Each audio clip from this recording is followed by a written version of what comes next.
सदा रघुप्रवीराख्य गुरून् भजे ज्ञानादिसिद्धये श्रीमद्वृन्दावनाख्यानं व्याख्याने मन्दधीरहम् यद्यप्यनधिकार्यस्मिन् तथापि गुरुवाक्यतः मया यदल्पं विज्ञातं तत्स्मृत्यर्थं निरूप्यते सन्तः सन्तकृपावन्तो गुरुराजपदाश्रयाः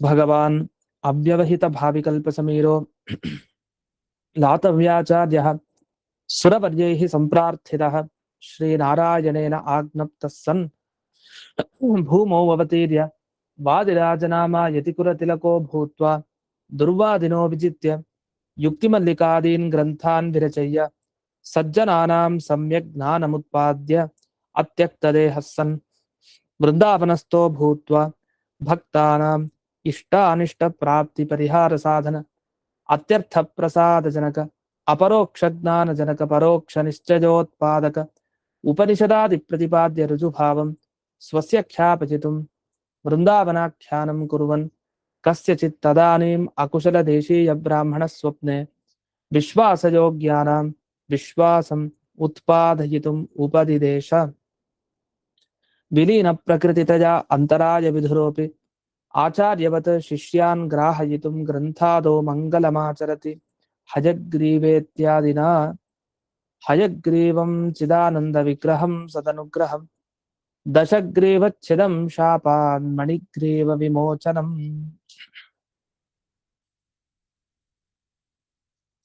ಇದುವರೆಗೆ ಈ 6, 7, 8ನೆಯ ಶ್ಲೋಕಗಳ ವಿವರಣೆಯನ್ನು ನೋಡ್ತಾ ಇದ್ವಿ. ಇದರಲ್ಲಿ ಬ್ರಹ್ಮಸೂತ್ರದ 3ನೇ ಅಧ್ಯಾಯದ ಅರ್ಥ ತಿಳಿಸ್ತಾ ಇದ್ರು ಅಂತ ಬಂತು. ಅಂದ್ರೆ ಹೇಗೆ ಭಗವಂತನ ಧ್ಯಾನ ಮಾಡ್ಬೇಕು, ಆ ಧ್ಯಾನಕ್ಕೆ ಬೇಕಾದ ದೇವರ ಗುಣಗಳನ್ನು ತಿಳಿಸ್ತಾ ಬಂದ್ರು. ಅವನು ಎಂತೆಂಥವ್ರಿಗೆ ಅನುಗ್ರಹ ಮಾಡಿದ, ಇಡೀ ಜಗತ್ತೇ ಅವನಿಗೆ ನಮಸ್ಕಾರ ಮಾಡ್ತಾ ಇದೆ, ಇಡೀ ವೇದಗಳು ಅವನನ್ನು ಕೊಂಡಾಡ್ತಾ ಇದೆ. 3 ಕಾಲದಲ್ಲಿ ಅವನ ಜ್ಞಾನ ಇರುತ್ತೆ, ಅಂದ್ರೆ ಸರ್ವಜ್ಞ. ಅವನು ಶ್ವೇತದ್ವೀಪ ಅಂತ ದೊಡ್ಡ ದೊಡ್ಡ ಸ್ಥಾನಗಳಲ್ಲಿ ಇದ್ದಾನೆ. ಅವನ ಪದವಿಯಿಂದ ಅವನಿಗೆ ಚಿತ್ತು ಇರಲ್ಲ. ಹೀಗೆ ಕಣ್ಣು ಮುಚ್ಚಿದ್ರೆ ಭಗವಂತನ ಎಲ್ಲಾ ಗುಣ ಬರ್ತಾ ಇರ್ಬೇಕು ಧ್ಯಾನ ಮಾಡುವಂತ ಟೈಮ್ನಲ್ಲಿ. ಈ ತರ ವರ್ಣನೆಯನ್ನ ಮಾಡ್ತಾ ಹೋದು. ಅದ್ರಲ್ಲಿ ಒಂದು ಅರ್ಥ ವಿಶೇಷವಾಗಿ ಈ ಶಬ್ದಕ್ಕೆ ಅರ್ಥ ಹೇಳ್ತಾರೆ. ತ್ರಿಧಾಮಾನಂ ಅಂತ ಶಬ್ದ ಬಂದಿದೆ. ಈ ತ್ರಿಧಾಮಾನಂ ಅನ್ನೋ ಶಬ್ದಕ್ಕೆ 2 ಅರ್ಥ ಬಂದಿತ್ತು.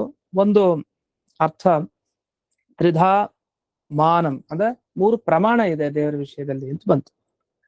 ಇನ್ನೊಂದು ಅರ್ಥ ಬಂದಿದ್ದು ತ್ರಿಧಾಮಾನಂ. ಧಾಮ ಅಂದ್ರೆ ಆಧಾರ, ದೇವರಿಗೆ 3 ಸ್ಥಳ ಆಧಾರ, ಅಲ್ಲಿರ್ತಾನೆ ದೇವರು ಅಂತ. ಎಲ್ಲಿ? ಶ್ವೇತದ್ವೀಪ, ಅನಂತಾಸನ, ಹಾಗೆ ವೈಕುಂಠದಲ್ಲಿ ಅಂತ. ಆದ್ರೆ ಇನ್ನೊಂದು ವರ್ಣನೆಯನ್ನು ಕೂಡ ಮಾಡಿದ್ದಾರೆ ಈ ಶಬ್ದಕ್ಕೆ.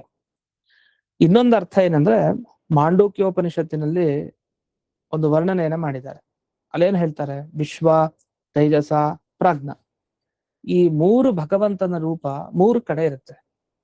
ನಮ್ಗೆ ಇದು ತುಂಬಾ ಮುಖ್ಯ. ಯಾವುದು? ಈ ರೂಪಗಳು. ಯಾಕೆ? ಜಾಗೃತಿ ಎಚ್ಚರ ಇದ್ದಾಗ ಕಾಪಾಡೋ ರೂಪ, ಮತ್ತೆ ಕನಸಿನಲ್ಲಿದ್ದಾಗ ಕನಸನ್ನು ಕಾಣ್ಬೇಕಾದ್ರೆ ಕಾಪಾಡುವಂತಹ ರೂಪ, ಗಾಢ ನಿದ್ರೆಗೆ ಜಾರದಾಗ ಕಾಪಾಡುವಂಥ ರೂಪ, ಕೊನೆಗೆ ಮುಕ್ತಿಪ್ರದ ವಾಸುದೇವ, ಅದು ಮೋಕ್ಷಾವಸ್ಥೆಯಲ್ಲಿ. ಅಂತೂ ಈ 3 ರೂಪ ಮುಖ್ಯ. ಎಚ್ಚರ ಇದ್ದಾಗ್ಲೂ ದೇವ್ರು ಬೇಕು, ಅರ್ಧಂಬರ್ಧ ನಿದ್ದೆಯಲ್ಲಿದ್ದಾಗ ಕನಸಿದ ಅವಸ್ಥೆಯಲ್ಲಿ ಇದ್ದಾಗ ದೇವ್ರು ಬೇಕು, ಇನ್ನು ಗಾಢ ನಿದ್ದೆಯಲ್ಲಿದ್ದಾಗ್ಲೂ ದೇವರ ಅನುಗ್ರಹಿಸ್ಬೇಕು, ಮತ್ತೆ ಎಚ್ಚರನೇ ಮಾಡದೇ ಇದೆ. ಅದು 3 ರೀತಿನೂ ಭಗವಂತ 3 ಅವಸ್ಥೆಯಲ್ಲೂ ಅನುಗ್ರಹಿಸ್ಬೇಕು. ಹಾಗಾದ್ರೆ ಎಲ್ಲೆಲ್ಲಿ ಇರ್ತಾನೆ ಭಗವಂತ ಅಂದಾಗ ವ್ಯಾಖ್ಯಾನಗಳಲ್ಲಿ ಶ್ಲೋಕಗಳನ್ನು ಉದಾಹರಿಸಿದ್ದಾರೆ. ದಕ್ಷಿಣ ಅಕ್ಷಿಮುಖೇ ವಿಶ್ವ. ನಮ್ಮ ಬಲಗಣ್ಣಿನಲ್ಲಿ ವಿಶ್ವ ಭಗವಂತ ಇರ್ತಾನೆ.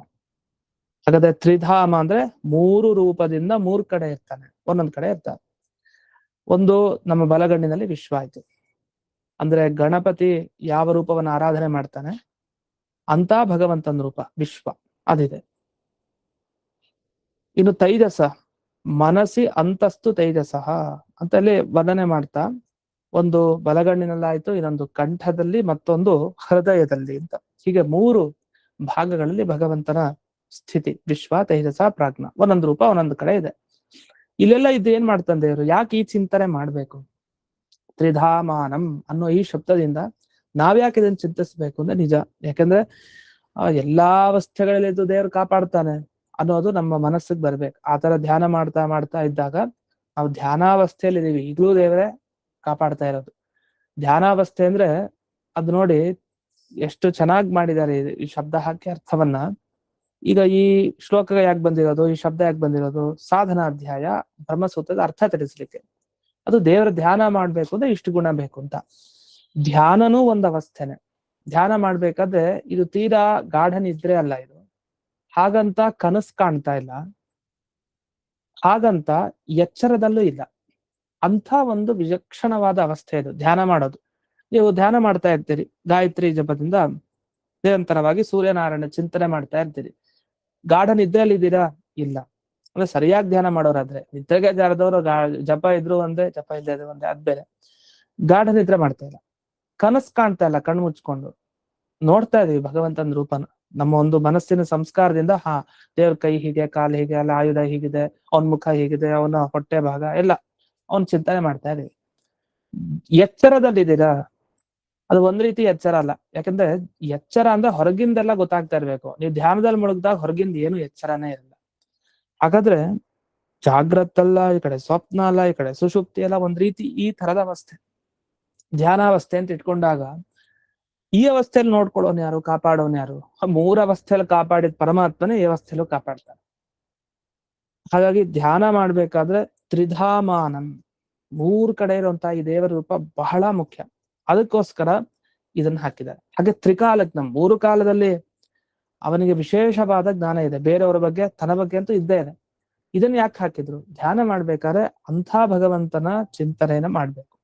ಇದು ಎಷ್ಟು ಚಿಂತನೆ ಮಾಡ್ತೀವೋ ಅಷ್ಟು ಅನುಕೂಲ ಅಂತ. ಪೇಜ್ ನಂಬರ್ ಶೇರ್ ಮಾಡಿ ಅಂತ ಮೆಸೇಜ್ ಬರ್ತಾ ಇದೆ. ಅದು 6, 7, 8 ಶ್ಲೋಕ ನಡೀತಾ ಇದೆ. ಅದು ಯಾರಿಗಾರು ಆ PDF ತಕ್ಕೊಂಡಿದ್ರೆ ಆ ಪೇಜ್ ಅವ್ರಿಗೆ ಕೊಡಿ, ಹಾಕಿ ನಂಬರ್ನ. ಇಲ್ಲಿ ಒಟ್ಟು 3 ರೂಪಗಳನ್ನ ಇಲ್ಲಿ ಚಿಂತಿಸ್ಬೇಕು ಅಂತ ಬಂತು. ಇದರಲ್ಲಿ 3 ರೂಪದ ಬಗ್ಗೆ ಯಾಕೆ ಇಷ್ಟೊಂದು ಒತ್ತು ಕೊಡ್ತಾ ಇದ್ದಾರೆ ಅಂದ್ರೆ, ಇನ್ನೊಂದು ವಿಷಯ, ತ್ರಿಷು ಧಾಮಸು ಯದ್ಭೋಜ್ಯಂ ಭೋಕ್ತಾ ಯಶ್ಚ ಪ್ರಕೀರ್ತಿತಃ ವೇದ ಏತದುಭಯಂ ಯಸ್ತು ಸಭುಂಜಾನೋ ನಲಿಪ್ಯತೆ ಅಂತ ಒಂದು ಶ್ಲೋಕ ಉಪನಿಷತ್ತಿನಲ್ಲೇ ಅಲ್ಲಿ ವರ್ಣನೆ ಮಾಡ್ತಾ ಮುಂದೆ ಆ ಭಾಷ್ಯದಲ್ಲೆಲ್ಲ ಮಾತುಗಳು ಬರುತ್ತೆ. ಅಲ್ಲೇನು ಹೇಳಿದ್ದಾರೆ, ಈಗ 3 ಕಡೆ ಇರ್ತಾನೆ ದೇವರು, ವಿಶ್ವ ತೇಜಸ ಪ್ರಾಜ್ಞ, 3 ರೂಪ 3 ಕಡೆ ಇರ್ತಾನೆ. ಈ 3 ರೂಪದಿಂದ ಏನ್ ಮಾಡ್ತಾನೆ ದೇವರು? ಇವನ್ ಚಿಂತನೆ ನಾವ್ ಯಾಕೆ ಮಾಡ್ಬೇಕು ಅಂದ್ರೆ, ಅವನೇ ಭೋಜ್ಯ, ಅವನೇ ಭೋಕ್ತ, ಅವನೇ ಅನುಭವಿಸೋನು. ಮತ್ತ ಅವನೇನ್ ತಿಂತಾನೆ? ಅವನೇ ತಿಂತಾನೆ. ಸ್ವಾಖ್ಯ ರಸ ಅಂತ ಕರೀತಾರೆ. ಅವನ ರೂಪಕ್ಕೆ ಇನ್ನೊಂದು ರೂಪ ಹೋಗಿ ಸೇರ್ಕೊಳ್ಳೋದಷ್ಟೇ. ಅವತ್ತು ಹೇಳಿದಂತೆ ನೈವೇದ್ಯಕ್ಕೆ ದೇವ್ರ ಮುಂದೆ ಇಡೋದು ಅಂದ್ರೆ ದೇವರಿಗೆ ನೈವೇದ್ಯದಲ್ಲಿರೋ ಭಗವಂತನ ರೂಪ ಮೂಲ ರೂಪ ಒಂದಾಗೋದು ಅಂತ ಅಷ್ಟೇ ಅಭಿಪ್ರಾಯ, ಇದೇನಿಲ್ಲ. ಆ ತರ ಇಲ್ಲಿ ವರ್ಣನೆ ಮಾಡ್ತಾ ಇದನ್ನ ತಿಳ್ಕೊಂಡೇನು ಉಪಯೋಗ ಅಂದ್ರೆ ಸಭುಂಜಾನೋ ನಲಿಪ್ಯತೆ ಅಂತ. ಈ ಮಾತು ಬಹಳ ಮುಖ್ಯ. ಅಂದ್ರೆ ಯಾರು ಭಗವಂತ ಈ ಸ್ಥಳದಲ್ಲಿ ಇರ್ತಾನೆ, ಈ ಕೆಲಸವನ್ನ ಮಾಡ್ತಾನೆ. ಉದಾಹರಣೆಗೆ ವಿಶ್ವವನ್ನು ತಗೊಂಡ್ರೆ ಅವನು ಸ್ಥೂಲ ಭುಕ್ ಅಂತ ಕರೀತಾರೆ ವಿಶ್ವನಿಗೆ, ಮತ್ತೆ ತೈಜಸನಿಗೆ ಪ್ರವಿವಿಕ್ತ ಭುಕ್ ಅಂತ ಕರೀತಾರೆ, ಪ್ರಾಜ್ಞನಿಗೆ ಆನಂದ ಭುಕ್ ಅಂತ ಕರೀತಾರೆ. ಈ ಶಬ್ದಕ್ಕೆ ಏನರ್ಥ ಅಂದ್ರೆ, ವಿಶ್ವ ಪರಮಾತ್ಮ ಏನ್ ತಿಂತಾನೆ ಅಂತ, ಅವನೇನ ಅನುಭವಿಸ್ತಾನೆ, ಅವನು ಸ್ಥೂಲ ಪದಾರ್ಥ ಅನುಭವಿಸ್ತಾನೆ ಅಂತ. ಸ್ಥೂಲ ಪದಾರ್ಥ ಅಂದ್ರೆ ಹೊರಗಿನ ಪದಾರ್ಥ, ಕಾಣ್ತಾ ಇರುವಂತಹ ಪದಾರ್ಥ. ನೈವೇದ್ಯಕ್ಕೆ ಏನೇನ್ ಇಡ್ತೀವಿ ಅಂತಹ ಪದಾರ್ಥ ಅನುಭವಿಸ್ತಾನೆ ಅಂತ ಅರ್ಥ ಬರುತ್ತೆ ಮೇಲ್ನೋಟಕ್ಕೆ. ಇನ್ನು ತೈಜಸ ಅವನೇ ಅನುಭವಿಸ್ತಾನೆ, ಅವನು ಪ್ರವಿವಿಕ್ತ ಭುಕ್. ಟಿಪ್ಪಣಿಗಳೆಲ್ಲ ವ್ಯಾಖ್ಯಾನ ಮಾಡ್ತಾರೆ, ಪ್ರವಿವಿಕ್ತ ಅಂದ್ರೆ ಹೊರಗಿಂದಲ್ಲ, ಹೊರಗಿಂದಕ್ಕಿಂತ ಬೇರೆದು ಅಂದ್ರೆ ಒಳಗಿಂದು ಅಂತ ಅರ್ಥ. ಅಂದ್ರೆ ಕನಸಿನಲ್ಲಿ ನಾವೇನು ವಸ್ತುಗಳನ್ನ ಕಾಣ್ತೀವಲ್ಲ, ಕನಸಿನಲ್ಲಿ ಏನೋ ಒಂದು ಹಣ್ಣನ್ನು ಕಂಡ, ಆ ಹಣ್ಣಿನ ರಸ ಅನುಭವಿಸೋನ್ ಯಾರು? ದೇವರೇ ಆಗಿರ್ತಾನೆ ಅಂತ ಅರ್ಥ ಬರುತ್ತೆ ಮೇಲ್ನೋಟಕ್ಕೆ. ಪ್ರವಿವಿಕ್ತ ಭುಕ್ ಅಂತ ಕರೀತಾರೆ. ಆನಂದ ಭುಕ್ ಅಂದ್ರೆ ಪ್ರಾಜ್ಞನಿಗೆ, ಯಾಕಂದ್ರೆ ಮೋಕ್ಷಾನಂದ ಸಿಗತ್ತೆ ಗಾಢ ನಿದ್ರೆಯಲ್ಲಿ ಇದ್ದಾಗ. ಅಂಥ ಒಂದು ನಿಜವಾದ ಆನಂದ, ಅದನ್ನ ಅನುಭವಿಸೋನು ಪ್ರಾಜ್ಞ ಅಂತ ಬಂತು. ವಸ್ತುದ ದೇವರಿಗೆ ಯಾವುದನ್ನು ಅನುಭವಿಸುವಂತ ಅವಶ್ಯಕತೆ ಇಲ್ಲ. ಯಾಕೆಂದ್ರೆ ಅವನಿಗೆ ಯಾವುದೇ ಕರ್ಮದ ಸಂಪರ್ಕನೇ ಆಗಲ್ಲ. ಅದರಿಂದ ಅವನು ವಿಧಿ ನಿಷೇಧನೂ ಇಲ್ಲ, ಇದ್ ಮಾಡ್ಬೇಕು ಇದ್ ಮಾಡ್ಬಾರ್ದು ಅಂತಿಲ್ಲ, ಅಥವಾ ಇದ್ ಮಾಡಿದ್ರೆ ಪುಣ್ಯ ಬರುತ್ತೆ ಅಂತ ಇಲ್ಲ, ಅಥವಾ ಇದ್ ಮಾಡಿದ್ರೆ ಪಾಪ ಬರುತ್ತೆ ಅಂತ ಇಲ್ಲ, ಯಾವ ಸಂಪರ್ಕನೂ ಇಲ್ಲ. ಮತ್ತೆ ದೇವರು ಹೀಗೆಲ್ಲ ಅನುಭವಿಸ್ತಾನೆ ಅಂತ ತಿಳ್ಕೊಂಡು ನಾವೇನ್ ಮಾಡ್ಬೇಕು ಅಂದ್ರೆ, ಅದು ದೇವರಿಗೆ ಏನ್ ಆಗ್ಬೇಕಾಗಿದೆ ನಿಜ, ಆದ್ರೂ ಅವನಿಗೆ ಈ ರೀತಿ ಹೆಸರು. ಯಾಕೆ? ಜೀವ ಏನ್ ಮಾಡ್ತಾನೆ, ತನ್ನ ಎಚ್ಚರ ಇದ್ದಾಗ ಒಂದೊಂದು ಇಂದ್ರಿಯದಿಂದ ಒಂದೊಂದು ನೋಡ್ತಾನೆ. ನೋಡಿದಾಗ ದೇವ್ರ ಏನ್ ಮಾಡ್ತಾನೆ, ಅವ್ನ್ ಏನ್ ನೋಡ್ತಾನೆ ಅದರ ಜ್ಞಾನ ಅವ್ನ್ ತಂದು ಕೊಡ್ತಾನೆ. ಹೇಗ್ ತಂದು ಕೊಡ್ತಾನೆ? ಅವ್ನ್ ಏನ್ ನೋಡ್ತಾನೋ ಆ ವಸ್ತುಲ್ ದೇವ್ರಿದ್ದಾನೆ, ಈ ನೋಡೋ ವ್ಯಕ್ತಿಯ ಕಣ್ಣಲ್ಲಿ ದೇವ್ರಿದ್ದಾನೆ. ಹೀಗೆ ಎರಡೂ ದೇವರ ರೂಪ ಸೇರುತ್ತೆ. ಹೀಗೆ ಇದ್ದು ಇದ್ದು ನಮ್ಗೆಲ್ಲ ಜ್ಞಾನ ಕೊಡ್ತಾನೆ. ಎಲ್ಲಾ ಕಡೆ ದೇವ್ರಿದ್ದಾನೆ. ನಮ್ಮ ಇಂದ್ರಿಯಗಳಿಗೆ ಶಕ್ತಿ ತುಂಬಿಸಿ ಪ್ರತಿಯೊಂದು ವಸ್ತು ಜ್ಞಾನ ಕೊಡ್ತಾನೆ. ಇದು ಕನಸಿನಲ್ಲಿ ಕಾಣೋದಾಗಬಹುದು, ನಮ್ಮ ಸ್ವರೂಪದಲ್ಲಿರೋ ಆನಂದ ಅನುಭವಿಸ್ತೀವಲ್ಲ ಸ್ವಲ್ಪ ಎಲ್ಲೋ, ಈ ಮೋಕ್ಷದ ಆನಂದ ಅಂತ ಒಂದು ಉದಾಹರಣೆ ಕೊಡಿ ಅಂತ ಹೇಳಿದಾಗ, ಗಾಢ ನಿದ್ರೆಯಲ್ಲಿ ಇದ್ದಾಗ ಒಂದು ಸುಖ ಆಗತ್ತಲ್ಲ, ಆ ಸುಖ ಮೋಕ್ಷದ ಆನಂದದ ಎಲ್ಲೋ ಲವಲೇಶ ಅಂತ ಹೇಳ್ತೀವಲ್ಲ, ಅಂತ ಆನಂದ ಅನುಭವ ಬರ್ಬೇಕು ಅಂದ್ರು ಆ ಆನಂದದ ಒಳಗಡೆ ದೇವ್ರು ಇರ್ಬೇಕು, ನಮ್ಮ ಒಳಗಡೆ ದೇವ್ರು ಇರ್ಬೇಕು. ನಾವು ಅಸ್ವತಂತ್ರರು, ಏನ್ ಅನುಭವಿಸ್ಬೇಕಾದ್ರೂ ದೇವ್ರು ಬೇಕೇ ಬೇಕು. ಹಾಗಾದ್ರೆ ಎಲ್ಲಾ ಕಡೆ ದೇವ್ರು ಇರ್ತಾನೆ, ಆದ್ರೆ ಅವನಿಗೇನು ಲೇಪ ಆಗಲ್ಲ, ಅವ್ನಿಗೇನು ಅಂಟ್ಕೊಳ್ಳೋದಿಲ್ಲ, ಪಾಪನೂ ಇಲ್ಲ ಪುಣ್ಯನೂ ಇಲ್ಲ. ಇದನ್ನ ಚಿಂತಿಸಿದ್ರೆ ನಮಗೇನು ಅಂದ್ರೆ, ಅದಕ್ಕೆ ಹೇಳಿದ್ರು ಸಭುಂಜಾನೋ ನಲಿಪ್ಯತೆ. ನಾವು ಎಷ್ಟೋ ಕರ್ಮ ಪ್ರತಿನಿತ್ಯ ಮಾಡ್ತೀವಿ, ನಾವು ಪುಣ್ಯಕರ್ಮ ಅನ್ಕೊಂಡಿರ್ತೀವಿ, ಅದು ಪಾಪಕರ್ಮ ಆಗೋಗಿರುತ್ತೆ. ಅದ್ ಹೆಸರಿಗೆ ಪುಣ್ಯಕರ್ಮ ಅಷ್ಟೇ, ಯಾಕೆ ಏನೋ ಒಂದು ಕೆಟ್ಟ ಯೋಚನೆ ಬಂದ್ಬಿಡುತ್ತೆ. ಹೀಗೆ ಪ್ರತಿಯೊಂದು ಕರ್ಮ ಮಾಡಿದ್ರೂ ಪೂರ್ತಿ ಮಾಡಲ್ಲ ಸರಿಯಾಗಿ, ಮಾಡಿದ್ರು ಮಧ್ಯಕ್ಕೆ ಅರ್ಧಂಬರ್ಧ ಮಾಡಿರ್ತೀವಿ, ಇಲ್ಲ ಏನೋ ಕೆಟ್ಟ ಯೋಚನೆ ಬಂದು ಆ ಪುಣ್ಯಕರ್ಮ ಮಾಡಿದ್ರು ಉಪಯೋಗ ಇಲ್ಲ ಅಂತ ಆಗ್ಬಿಡುತ್ತೆ. ಇಂಥ ಸಂದರ್ಭ ದಿನ ಇರುತ್ತೆ, ಅದು ಪ್ರವಚನ ಕೇಳ್ಬೇಕಾರೆ, ಪಾಠ ಹೇಳ್ಬೇಕಾರೆ, ಅಥವಾ ಓದ್ಬೇಕಾರೆ, ಯಾವ್ದೋ ಒಂದು ಸಂದರ್ಭ.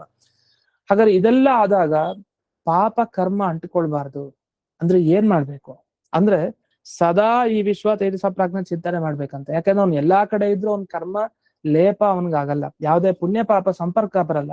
ಹಾಗೆ ಧ್ಯಾನಕ್ಕೆ ಕೂತಿರೋ ವ್ಯಕ್ತಿ ವಿಶೇಷವಾಗಿ ಈ ಮೂರು ರೂಪ ಚಿಂತಿಸ್ಬೇಕು. ಯಾಕೆ?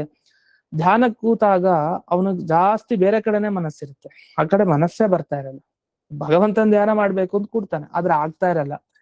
ಅವನ ಕಿವಿಯಿಂದ ಶಬ್ದ ಕೇಳುತ್ತೆ, ಕಣ್ಣಿಂದ ಇನ್ನೆಲ್ಲೋ ನೋಡ್ತಾನೆ. ಹೀಗೆ ತಾನ್ ಮಾಡೋ ಕರ್ಮ ಪುಣ್ಯ ತಂದು ಕೊಡಲ್ಲ, ಪಾಪ ಕಾರಣ ಆಗ್ತಾ ಇರುತ್ತೆ, ಅಥವಾ ಏನು ವ್ಯರ್ಥವಾಗಿ ಅದು ಹೋಗ್ತಾ ಇರುತ್ತೆ ಸಮಯ.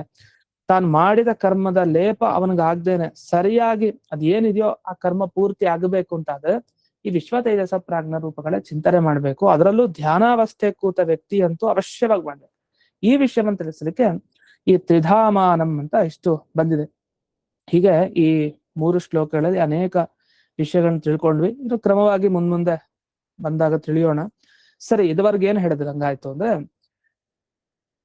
ಭಗವಂತನ ಬಗ್ಗೆ ಇದುವರೆಗೂ ಅವನ ತಲೆ ಭಾಗ, ಅವನ ಬಾಹು ಭಾಗ, ಹಾಗೆ ತೊಡೆ ಭಾಗದ ವರ್ಣನೆಯವರೆಗೆ ಬಂದಿದೀವಿ.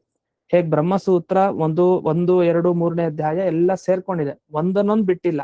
ಮೊದಲನೇ ಅಧ್ಯಾಯಕ್ಕೆ 2ನೇ ಅಧ್ಯಾಯಕ್ಕೆ ಸಂಬಂಧ ಇದೆ, 2ನೇ ಅಧ್ಯಾಯಕ್ಕೆ 3ನೇ ಅಧ್ಯಾಯಕ್ಕೆ ಸಂಬಂಧ ಇದೆ. ಹಾಗೆ ಇವನ್ ಕುತ್ತಿಗೆಗೂ ಬಾಹುಗಳಿಗೂ ಸಂಬಂಧ ಇದೆ, ಬಾಹು ಮತ್ತೆ ತೊಡೆಗಳಿಗೂ ಸಂಬಂಧ ಇದೆ, ಅಂಟ್ಕೊಂಡಿದೆ, ಸಂಗತ ಎರಡು ಸೇರ್ಕೊಂಡಿದೆ. ಇನ್ನು ಕೊನೆ ಭಾಗಕ್ಕೆ ಬಂದಿದೀವಿ, ಅಂದ್ರೆ ಹಯಗ್ರೀವ ದೇವರ ಪಾದಗಳ ವರ್ಣನೆಗೆ ಬಂದಿದೆ. ಈ ಪಾದ ವರ್ಣನೆ ಮಾಡಿದ್ರೆ ಪೂರ್ತಿ ಬ್ರಹ್ಮಸೂತ್ರದ 4 ಅಧ್ಯಾಯಗಳ ಅರ್ಥವನ್ನ ಈ 9-10 ಶ್ಲೋಕಗಳಲ್ಲಿ, ಕೇವಲ ಇಷ್ಟರಲ್ಲಿ ಇಡೀ ಬ್ರಹ್ಮಸೂತ್ರದ ಅಧ್ಯಾಯದ ಅರ್ಥವನ್ನು ತಿಳ್ಕೊಂಡ್ವಿ. ಬ್ರಹ್ಮಸೂತ್ರ ಇಡೀ ಪಾರಾಯಣ ಮಾಡಿದ್ರೆ ಎಷ್ಟು ಫಲನೋ ಅಷ್ಟು ಫಲ ಸಿಗುವಂತಹ ಒಂದು ಕೊನೆ ಭಾಗಕ್ಕೆ ಬಂದಿದ್ದೀವಿ. ಮುಂದಿನ ಶ್ಲೋಕಕ್ಕೆ ಹೋಗೋಣ, 9 ಹಾಗೂ 10ನೇ ಶ್ಲೋಕ.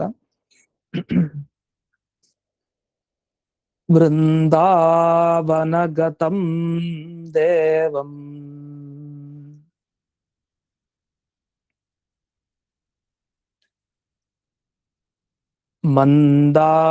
ಮಂದಾಕಿನ್ಯಾಃ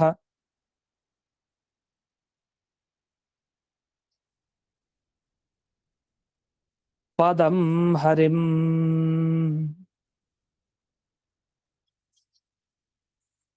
ಕಂದಾಶನ ಮನೋಗಮ್ಯಂ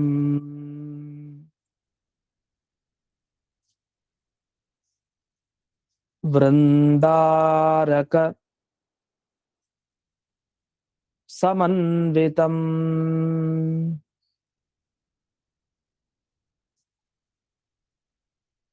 ಅಮಂದಾನಂದ ಸಂದೋಹಂ ಮಂದಾರಸ್ಯ ಅಪಹಾರಿಣಂ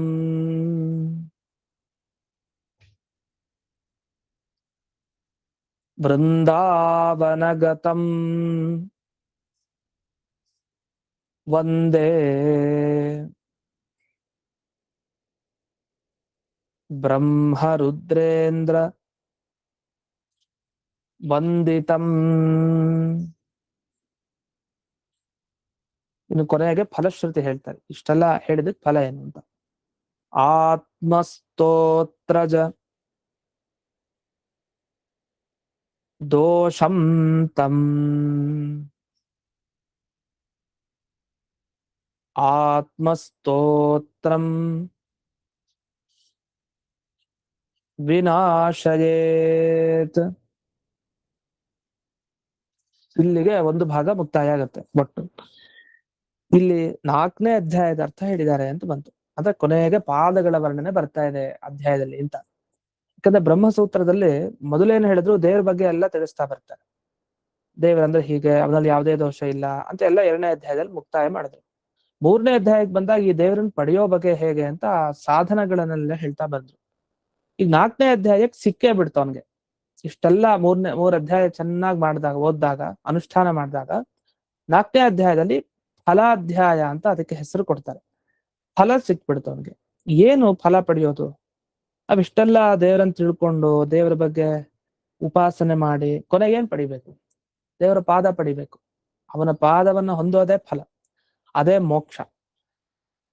ಹಾಗಾದ್ರೆ ಮೋಕ್ಷದ ಇನ್ನೂ ವಿಭಾಗ ಅನೇಕ ಇದೆ, ಅದು ಬೇರೆ. ಅಂತೂ ದೇವರನ್ನ ಪಡೆಯೋದೆ ಅಂದ್ರೆ ಅವನ ಪಾದಗಳನ್ನ ಪಡೆಯೋದೆ, ಅದೇ ನಿಜವಾದ ಫಲ. ಆ ಫಲ ಈ ಫಲಾಧ್ಯಾಯದ ಅರ್ಥ. ಅದನ್ನ ಇಲ್ಲಿ 2 ಶ್ಲೋಕಗಳಲ್ಲಿ ತಿಳಿಸಿದ್ದಾರೆ. ಅದ್ ಹೇಗ್ ತಿಳಿಸಿದ್ದಾರೆ ಅನ್ನೋದನ್ನ ನೋಡ್ಬೇಕು. ಸಮಗ್ರ ಹಯಗ್ರೀವ ದೇವರ ಸ್ವರೂಪ ಆಗಿದೆ ಬ್ರಹ್ಮಸೂತ್ರ ಅಂತ ಅರ್ಥ. ಇಡೀ ಬ್ರಹ್ಮಸೂತ್ರ ಹಯಗ್ರೀವ ದೇವರ ಸ್ವರೂಪ ಅಂತ ಚಿಂತಿಸಿದ್ದಾರೆ. ಇದೊಂದು ಹೊಸ ರೀತಿಯ ಚಿಂತನೆ. ಈ ತರ ಗ್ರಂಥಗಳಲ್ಲಿ ಇಷ್ಟು ವಿಸ್ತಾರವಾಗಿ ಒಂದು ಗ್ರಂಥ ಅಂದ್ರೆ ಅದು ದೇವರ ಮೂರ್ತಿ ಅನ್ನುವ ಕಲ್ಪನೆಯನ್ನ ಅಷ್ಟು ಚೆನ್ನಾಗಿ ಇಲ್ಲಿ ತಗೊಂಬಂತಾರೆ. ಅದು ಪ್ರತಿ ಶಬ್ದ ಎಲ್ಲ ಹಯಗ್ರೀವ ದೇವರಲ್ಲಿ ಹೊಂದಿಸಿದ್ದಾರೆ. ಅನೇಕ ರೂಪಗಳಲ್ಲಿ ಹೊಂದಿಸಿದ್ದಾರೆ, ಒಂದೇ ರೂಪದಲ್ಲೆಲ್ಲ. ಅಂದ್ರೆ ಬ್ರಹ್ಮಸೂತ್ರ ಪಾರಾಯಣ ಮಾಡೋರ್ಗೆ ಇದೊಂದು ಹೊಸ ಚಿಂತನೆ. ಈ ಸಾತ್ವನ್ದಾವನ ಆಖ್ಯಾನ ನೀಡಿರೋದು ಅದು ವಾದಿರಾಜರ ಅನುಗ್ರಹ, ಅವರು ನೀಡಿದ್ದು. ಇದಕ್ಕೇನರ್ಥ? ವೃಂದಾವನಗತಂ ದೇವ. ಸುಲಭವಾದ ಅರ್ಥ ಏನು? ವೃಂದಾವನದಲ್ಲಿ ಇರೋ ದೇವರು ಮಂದಾಕಿನ್ಯಾಃ ಪದಂ ಹರಿ. ಮಂದಾಕಿನಿ ಅಂದ್ರೆ ಗಂಗೆ ಅಂತ ಅರ್ಥ. ಗಂಗೆಗೆ ಆಧಾರ ಸ್ತಂಭ ಯಾರು? ದೇವರು. ಯಾಕೆ ಗಂಗೆ ಬಂದಿದ್ದೇ ದೇವರಿಂದ ತ್ರಿವಿಕ್ರಮ ರೂಪದಲ್ಲಿ. ಇನ್ನು ಕಂದ ಆಶನ ಮನೋಗಮ್ಯ. ಕಂದಾಶನ ಅಂದ್ರೆ ಗೆಡ್ಡೆ ಗೆಣಸ್ ತಿನ್ನೋರು ಅಂತ. ಕಂದ ಆಶನ ಅಂದ್ರೆ ಋಷಿ ಮುನಿಗಳು ಅಂತ ಅರ್ಥ. ಋಷಿ ಮುನಿಗಳು ತಪಸ್ ಮಾಡಿ ಮಾಡಿ ತಮ್ಮ ಮನಸ್ಸಿಗೆ ದೇವರು ಬರೋ ಹಾಗೆ ಮಾಡ್ಕೊಳ್ತಾರೆ, ಹೊಲಿಸ್ಕೊಳ್ತಾರೆ. ಅಂಥ ದೇವರು ದೇವತೆಗಳಿಂದ ಕೂಡಿದಾನೆ. ಹಾಗೆ ಪೂರ್ಣವಾದ ಆನಂದವನ್ನ ನೀಡುವಂತಹ ದೇವರು, ಪಾರಿಜಾತ ವೃಕ್ಷ ಅಪಹಾರ ಮಾಡಿದ ದೇವರು, ಬ್ರಹ್ಮ ರುದ್ರಾದಿ ದೇವತೆಗಳೇ ನಮಸ್ಕಾರ ಮಾಡುವಂತಹ ದೇವರು. ಇಂಥವನು ವೃಂದಾವನದಲ್ಲಿದ್ದಾನೆ, ನಮಸ್ಕಾರ ಅಂತ. ಹೀಗೆ ಸಾಮಾನ್ಯವಾಗಿ ಅರ್ಥ ಗೊತ್ತಾಗತ್ತೆ ಈ ಶ್ಲೋಕಗಳಿಗೆ. ಆದ್ರೆ ಈ ಶ್ಲೋಕದ ಅರ್ಥಕ್ಕೂ ಈ ಬ್ರಹ್ಮಸೂತ್ರದ 4ನೇ ಅಧ್ಯಾಯದ ಅರ್ಥಕ್ಕೂ ಸಂಬಂಧ ಏನಿದೆ ಅಂತ ಅದನ್ನ ವ್ಯಾಖ್ಯಾನದಲ್ಲಿ ತುಂಬಾ ಚೆನ್ನಾಗಿ ಬಿಡಿಸ್ತಾರೆ. ಕೊನೆಗೆ ಹೇಳ್ತಾರೆ ಅದನ್ನ. ಮೊದಲಿಗೆ ಈ ಶ್ಲೋಕದ ಅರ್ಥ ನೋಡೋಣ. ಈ ವೃಂದಾವನಗತಂ ದೇವ ಅಂದ್ರೆ ಪ್ರತಿ ಸಲ ವೃಂದಾವನ ವೃಂದಾವನ ಅಂತ ಬಂದ್ರೆ ನಮ್ ತಲೆಗೆ ಹೋಗೋದೇನು? ಸೋದಾಕ್ಷೇತ್ರ ಇರೋ ಪಂಚವೃಂದಾವನ ಅಂತ. ಆದ್ರೆ ಆ ವೃಂದಾವನದ ಬಗ್ಗೆ ಇಲ್ಲಿ ಮಾತಾಡ್ತಾ ಇಲ್ಲ. ಈ ವೃಂದಾವನ ಯಾವುದು ಅಂದ್ರೆ ವ್ಯಾಖ್ಯಾನದಲ್ಲಿ ಬರೀತಾರೆ, ಯಮುನಾ ತೀರೆ ಪ್ರಸಿದ್ಧ ವೃಂದಾವನಗತಂ. ಅದು ಯಮುನಾ ತೀರದಲ್ಲಿ ಇದೆಯಲ್ಲ ವೃಂದಾವನ, ಕೃಷ್ಣನ ಕ್ಷೇತ್ರ, ಆ ವೃಂದಾವನ ಇಲ್ಲಿ ತಗೊಳ್ಬೇಕು ಅಂತ. ಅಂದ್ರೆ ಇವ್ರು ಎಷ್ಟು ಚೆನ್ನಾಗಿ ಮಾಡಿದ್ದಾರೆ ಈ ಪ್ರತಿ ಶ್ಲೋಕನ. ಅಂದ್ರೆ ನಿಮಗೆ ಹಯಗ್ರೀವನನ್ನ ಹೇಳ್ತಾ ಇದೆಯಾ ಈ ಶ್ಲೋಕ ಅಂತ ಓದ್ತಾ ಇದ್ರೆ ಆ ತ್ರಿವಿಕ್ರಮನ್ ಬಗ್ಗೆ ಹೇಳುತ್ತೆ. ತ್ರಿವಿಕ್ರಮನ ಬಗ್ಗೆ ಹೇಳ್ತಾ ಇದೆಯಾ ಇಲ್ಲ ರಾಮನ್ ಬಗ್ಗೆ ಹೇಳುತ್ತೆ. ರಾಮನ್ ಬಗ್ಗೆನಾ ಇಲ್ಲ ಕೃಷ್ಣನ್ ಬಗ್ಗೆ. ಕೃಷ್ಣನ್ ಬಗ್ಗೆನಾ ಇಲ್ಲ ವೇದವ್ಯಾಸರ ಬಗ್ಗೆ. ಹೀಗ್ ತಿರುಗ್ತಾ ಇರುತ್ತೆ ಈ ಸಾತ್ವನ್ದಾವನಾಖ್ಯಾನದ ಒಂದು 9-10 ಶ್ಲೋಕಗಳಲ್ಲಿ. ಒಂದು ಹಿಂಗ್ ಯೋಚನೆ ಮಾಡೋಷ್ಟೊತ್ತು ಇನ್ನೊಂದು ರೂಪ ಅಲ್ಲಿ ಹೊಳೆಯುತ್ತೆ. ಅಷ್ಟು ಚೆನ್ನಾಗಿ ಈ ರಚನೆ ಆಗಿದೆ. ಹಾಗೆ ಬಂದಿರೋದು ಇದು ಪದ್ಯಗಳು. ಆ ಮುಖದಿಂದ ಯೋಚನೆ ಮಾಡಿ ಬಂದಿರೋದಲ್ಲ ಇದು. ಎಡಮುಖ ಬ್ರಾಹ್ಮಣರಿಗೆ ಹಾಗೆ ಉಪದೇಶ ಹಿಂಗ್ ಕೊಡ್ತಾ ಇದ್ರೆ ಬರ್ತಾ ಇದೆ. ಅದು ಅಲೌಕಿಕ. ಇದು ಈ ತರ ಉಪದೇಶನೇ ಅದ್ಭುತ. ತುಂಬಾ ಯೋಚಿಸಿ ಬರೆಯುವುದಾಗ್ಲೂ ಈ ತರ ಸಿಗೋದು ಕಷ್ಟ, ಅಷ್ಟು ಚೆನ್ನಾಗಿ ಬಂದಿದೆ. ಇಲ್ಲ ವೃಂದಾವನಗತಂ ದೇವ ಅಂದ್ರೆ ಕೃಷ್ಣನ ನಮಸ್ಕಾರ ಮಾಡಿದ ಹಾಗಾಯ್ತು. ಇದು ಮಂದಾಕಿನ್ಯಾಃ ಪದಂ ಹರಿಂ. ಮಂದಾಕಿನ್ಯಾಃ ಪದಂ ಹರಿಂ ಅಂದ್ರೆ ತ್ರಿವಿಕ್ರಮ ದೇವರು ಬಂದ್ರು.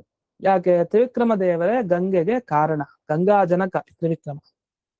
ಇನ್ನೊಂದು ಅರ್ಥ ಹೇಳ್ತಾರೆ, ರಾಮನನ್ನು ತಗೊಳ್ಬೇಕಿಲ್ಲಿ ಅಂತಾರೆ. ರಾಮ ಹೇಗ್ ಬರುತ್ತಿಲ್ಲಿ?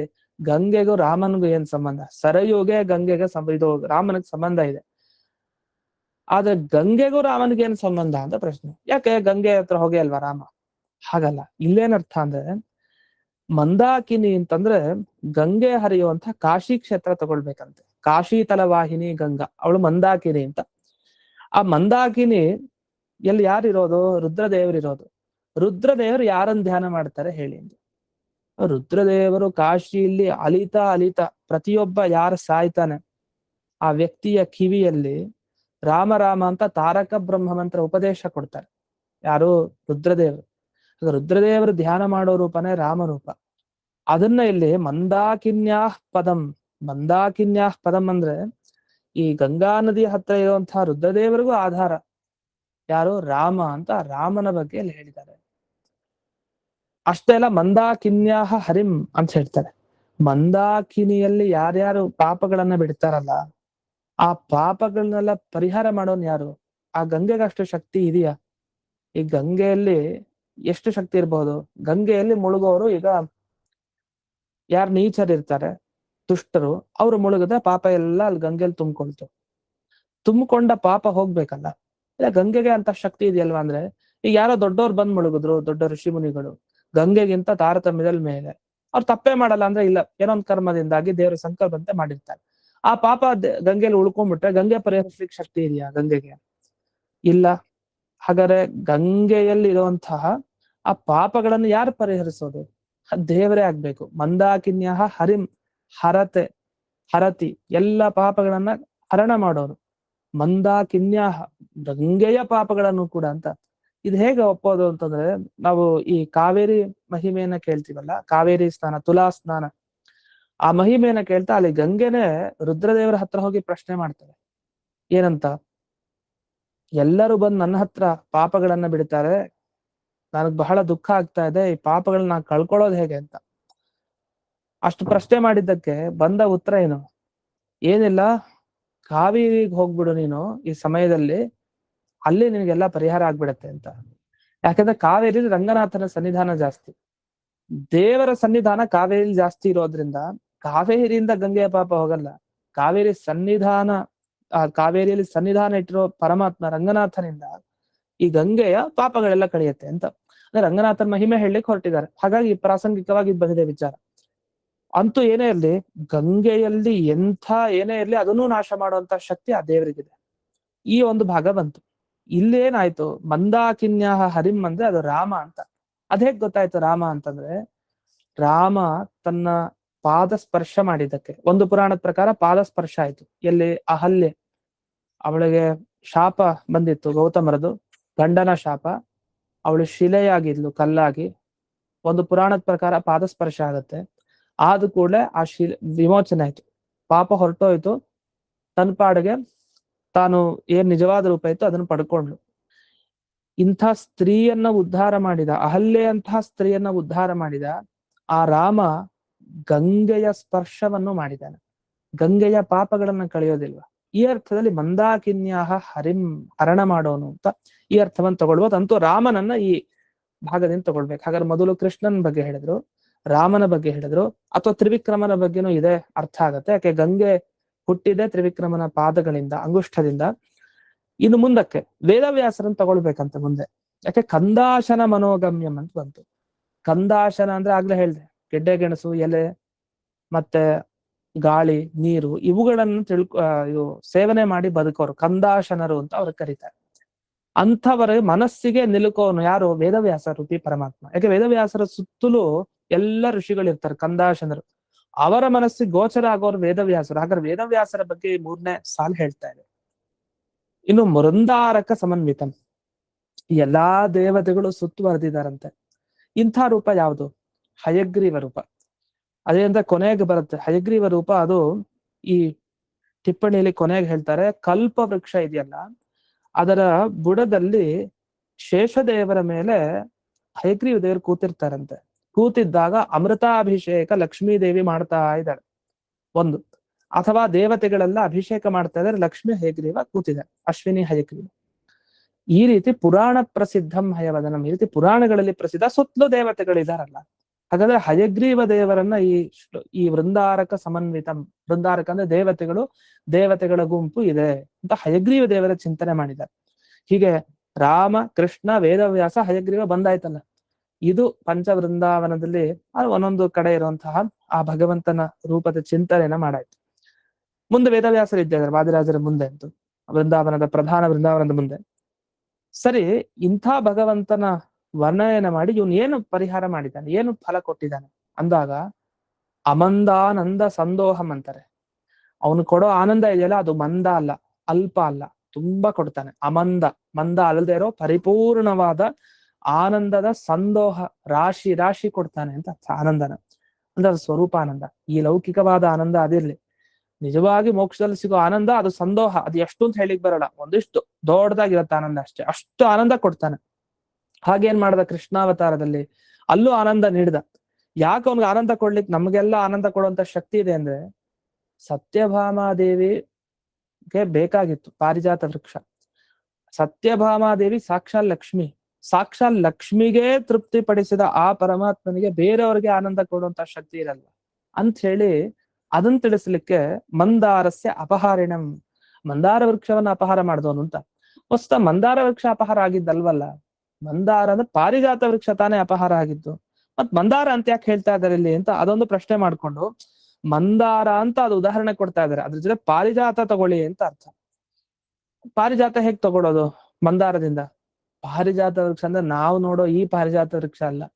ಪಾರಿಜಾತ ವೃಕ್ಷದ ಬಗ್ಗೆ ಭಾಗವತ ತುಂಬಾ ಚೆನ್ನಾಗಿ ವರ್ಣನೆ ಮಾಡಿದೆ. ಆ ಪಾರಿಜಾತ ವೃಕ್ಷದಲ್ಲಿ ಏನ್ ಇರ್ಲಿಲ್ಲ, ಯಾವ ಮರದ ಗುಣ ಇರ್ಲಿಲ್ಲ ಹೇಳಿ ಅಂತ, ಅಷ್ಟು ಗುಣ ಇತ್ತು. ಅಂದ್ಮೇಲೆ ಮಂದಾರ ಅಂದ್ರೆ ಆ ಗುಣನೂ ಇತ್ತು ಪಾರಿಜಾತ ವೃಕ್ಷದಲ್ಲಿ. ಹಾಗೆ ಪಾರಿಜಾತ ವೃಕ್ಷದ ಅಪಹಾರ ಮಾಡಿದ್ದು ಅಂತ ಅರ್ಥ.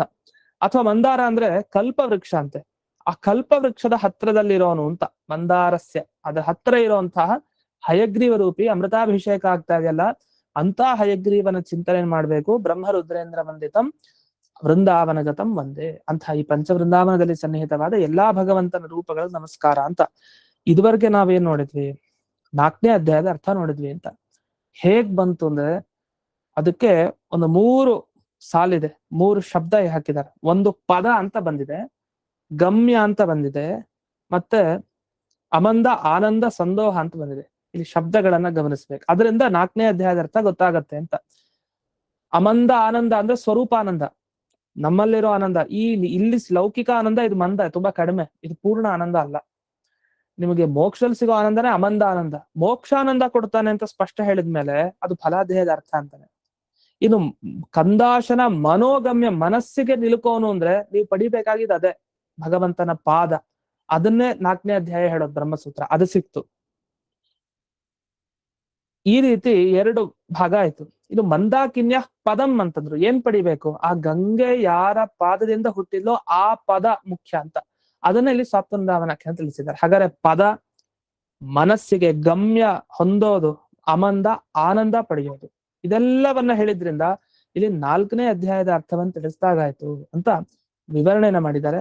ಇನ್ನೂ 2-3 ವಿಶೇಷ ಅಂಶ ಇದೆ. ಹಾಗೆ ಫಲಶ್ರುತಿ, ಇಷ್ಟು ನಾವು ದಿವಸ ಏನ್ ಕೇಳಿದ್ವಿ ಈ ಬ್ರಹ್ಮಸೂತ್ರಗಳ ಅರ್ಥವಾಗಿ ಇಷ್ಟು ಶ್ಲೋಕ, ಇದರ ಫಲ ಏನು ಅಂತ ವಾದಿರಾಜರು ಮುಂದೆ ವರ್ಣಿಸ್ತಾರೆ. ಅದನ್ನ ಮುಂದಿನ ಪಾಠದಲ್ಲಿ, ಈಗ ನಾಳೆ ನಾಡಿದ್ದು ನಿಮ್ಗೆಲ್ರಿಗೂ ತಿಳಿದಿರುವಂತೆ ಅನಧ್ಯಯನ ಆದ್ರಿಂದ ನಾಳೆ ನಾಡಿದ್ದು ಪಾಠ ಇರೋದಿಲ್ಲ. ಪುನಃ ದ್ವಿತೀಯ ವಿಧಿಗೆಯಿಂದ ಪಾಠ ಅಂತ ತಿಳಿಸ್ತಾ ಈ ಇವತ್ತಿನ ಪಾಠವನ್ನ ಅಸ್ಮದ್ ಗುರುವಂತರ್ಗತ ವ್ಯಾಸತೀರ್ಥ ಗುರುವಂತರ್ಗತ ಭಾರತೀಯ ರಮಣ ಮುಖ್ಯ ಪ್ರಾಣಾಂತರ್ಗತ ಶ್ರೀಮನ್ಮೂಲ ಗೋಪಾಲಕೃಷ್ಣನಿಗೆ ಅರ್ಪಣೆ. ಶ್ರೀಕೃಷ್ಣ. ನಮಸ್ಕಾರ ಗುರುಗಳೇ. ನಮಸ್ಕಾರ ಆಚಾರ್ಯ. ನಮಸ್ಕಾರ ಗುರುಗಳೇ. ನಮಸ್ಕಾರ ನಮಸ್ಕಾರ ಸರ್. ಶ್ರೀಕೃಷ್ಣ.